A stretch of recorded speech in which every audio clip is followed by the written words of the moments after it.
É tua vez aí, Edilson. Que cenário futuro você vê para isso aí? Porque a gente já está vendo aí, a Ucrânia já está no clima de bem amigos da Rede Globo, né? Pelo que a gente está vendo aí, eu vi umas notícias da CNN hoje, uma pior que a outra. A Ucrânia perdeu a guerra, aquelas coisas, né? O Zelensky virou um pedinte mesmo. Mas a gente sabe que os negócios não param. Assim que acabar a Ucrânia, se acaba esse ano que vem, não sei, não sou adivinho, mas as coisas continuam, os negócios continuam a ser feitos no Oriente Médio, né?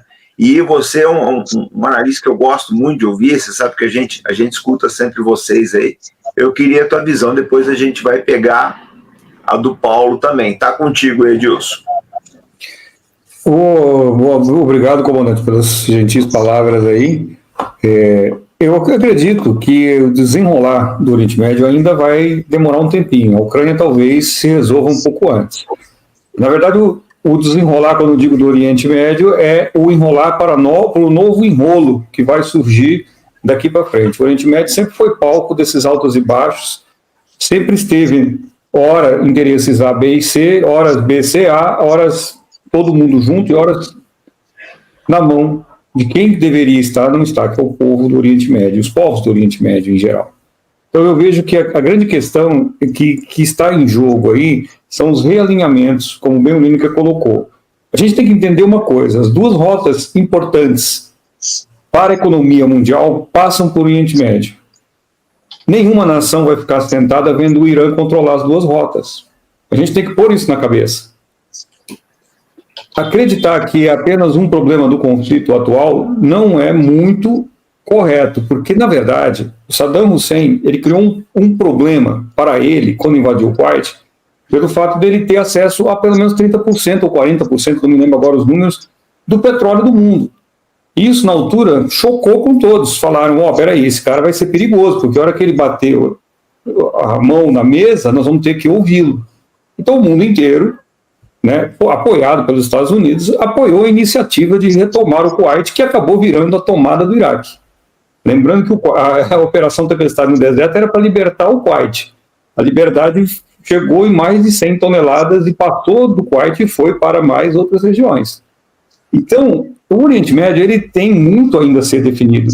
Isso que o Lineker colocou com relação aos árabes, eu ouço muito, tem muitos amigos árabes, antes que as pessoas digam aqui, que a gente conversa também sobre muitos desses assuntos.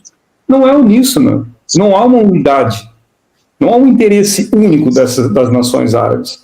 Elas também têm seus choques de interesses.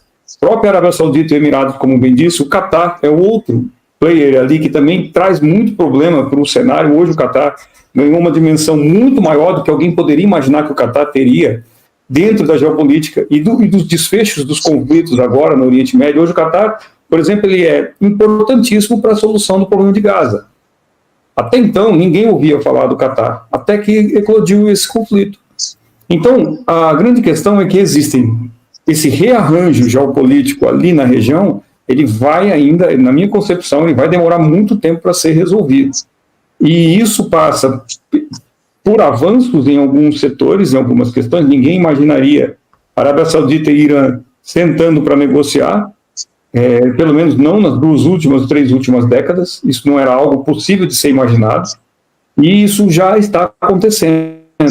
E agora entrando novos atores, como China, como Rússia, como Índia no Oriente Médio, com uma presença muito maior do que as tradicionais potências que lá estavam, você vai ter novos jogadores e novos interesses. Isso também vai fazer com que as coisas se mexam ainda mais. Então, comandante, eu não arrisco fazer prognóstico do que pode acontecer. O que eu sei é que ainda as coisas não se colocaram de uma forma clara de como será esse desfecho.